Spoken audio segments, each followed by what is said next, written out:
Ici, nous sommes dans une parcelle où on a eu des gros soucis d'érosion il y a 2 ans en colza. Pour ces raisons, l'exploitant a souhaité modifier ses pratiques pour éviter à nouveau ces problèmes pour son implantation de betteraves. Donc cet été, il a fait un travail de fissuration pour assurer le pivot des betteraves, semé un couvert à base d'avoine et ensuite, là au printemps, il a fait un semis direct en betterave. Nous allons simuler plusieurs pluies de 10 mm consécutives.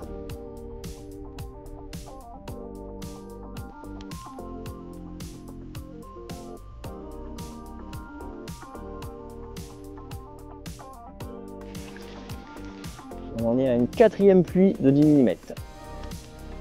Donc l'eau s'infiltre un peu moins vite, mais on la voit quand même descendre assez rapidement.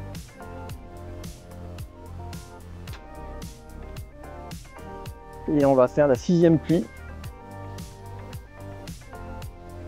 Donc au bout de la 6e pluie de 10 mm, le sol l'a absorbé en moins d'1 minute. Et on voit la structure, elle reste encore un petit peu grossière et les temps d'infiltration n'ont pas trop augmenté.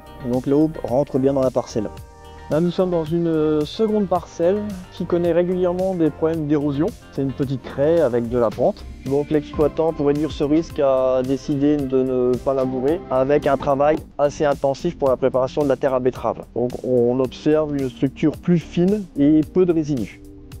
On va tester la première pluie de 10 mm.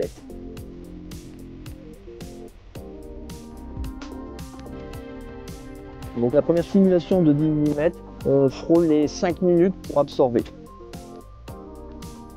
On va refaire un deuxième test avec juste une deuxième pluie de 10 mm.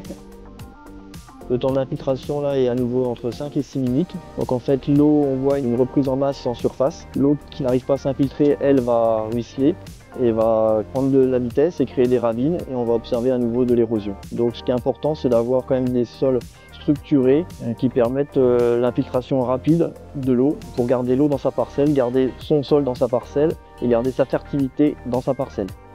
Avec ce test d'infiltration, nous constatons quand même des écarts importants du comportement de l'eau en fonction du travail du sol. Donc, pour un agronome, l'érosion n'est pas une fatalité. Une réduction du travail du sol permet d'éviter ce problème.